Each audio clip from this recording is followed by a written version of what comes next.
एक छोटे से गांव रामपुर में एक गरीब लेकिन मेहनती किसान रामू रहता था। रामू का जीवन कठिनाइयों से भरा था।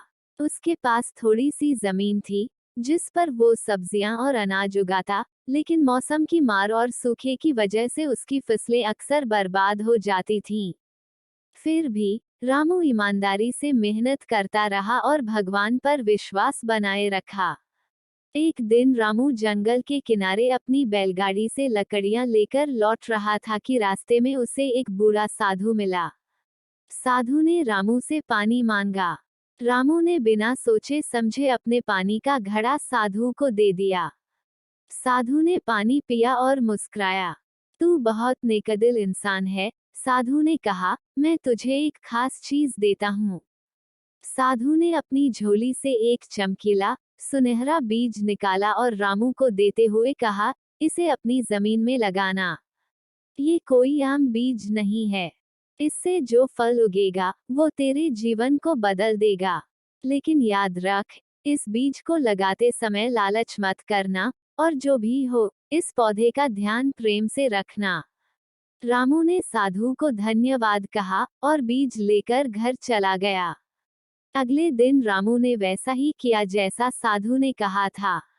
उसने बीज को अपने खेत के एक कोने में लगाया और हर दिन उसकी देखभाल करने लगा, बिना किसी लालच या उम्मीद के। कुछ ही दिनों में वहां एक छोटा पौधा निकल आया जो आम पौधों से अलग दिखता था। उसकी पत्तियां चमकीली हरी और किनारों से सुनहरी थीं। हफ्ते दर हफ्ते वो पौधा बढ़ता गया और एक महीना बीतते ही एक बड़ा पेड़ बन गया। लेकिन सबसे अजीब बात यह थी कि इस पेड़ पर सिर्फ एक ही फल लगा, एक बड़ा चमकदार फल जो सोने जैसा दिखता था और उसमें से मीठी सुगंध आ रही थी। रामू ने साधु की बात याद रखते हुए फल को तोड़ा और घर लाया। जैसे ही उसने फल को काटा, अंदर से न तो बीज निकले और न ही सामान्य गूदा, बल्कि अंदर चमचमाते रत्न थे, हीरा, मोती, नीलम और पन्ना। रामू की आंखें फटी की फटी रह गईं। रामू अब अमीर हो चुका था, लेकिन उसने लालच नहीं किया। उसने इन रत्नों को बेचकर सिर्फ उतना ही लिया जितना जरूरत थी, अपने घर की मरम्मत, बीमार माँ का इलाज और गांव के कुएं की सफाई के लिए।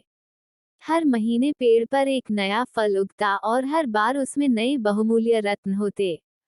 लेकिन रामू ने कभी इन फलों को बाजार में बेचने की कोशिश नहीं की, न ही किसी को पेड़ के बारे में बताया। लेकिन एक दिन गांव का एक लालची जमींदार भोलानाथ रामू के खेत से गुजरते हुए पेड़ को देख बैठा। उसने रामू से पूछा, ये पेड़ कैसा है? मैंने ऐसा कभी नहीं देखा। रामू ने टालते हुए कहा, बस ऐसे ही उग गया है, कोई खास बात नहीं। लेकिन भोलानाथ ने छुपकर पेड़ से एक फल चुरा लिया और जब उसने उसे तोड़ा तो अंदर रत्न देखकर उसकी आंखें चौंधिया गईं। अब उसके मन में लालच ने जगह ले ली।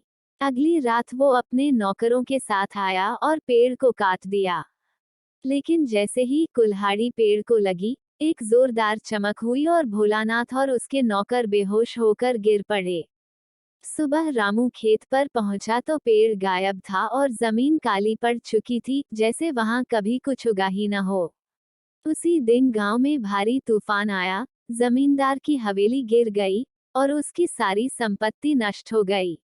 रामू दुखी था, लेकिन उसने शिकायत नहीं की। वो जानता था कि जादुई फल का समय अब पूरा हो गया है। लेकिन उसके नेक कामों की वजह से भगवान ने उसे एक और तोहफा दिया। अब उसकी जमीन इतनी उपजाऊ हो गई थी कि हर फसल सोने जैसी चमकती और उसे कभी कोई कमी नहीं होती। गांव वाले अब रामू से सलाह लेते, उसे सम्मान देते और उसकी सादगी से प्रेरणा लेते।